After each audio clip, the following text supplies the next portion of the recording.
Magandang araw sa inyong lahat. Ito na naman, meron na naman tayong customer na stock daw ang kanyang buhok ng 3 taon. 3 years daw, ang tagal naman noon. Papagupit daw siya ng drop fade. Yan, prepare na natin ang ating mga gamit. Inumpisa na natin ang paggugupit ng drop fade ni pare. Para pumogi daw siya sa school na naman pagpasok bukas. Ayan. Gugupitan na natin siya ng drop fade na sinasabi niyang drop fade. Dahan-dahan nga lang natin paggugupit kasi hindi naman kailangan mabilisan ng paggugupit eh.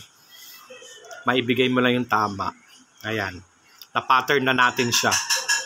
Lilinisin na lang. O yan, medyo nalinis na.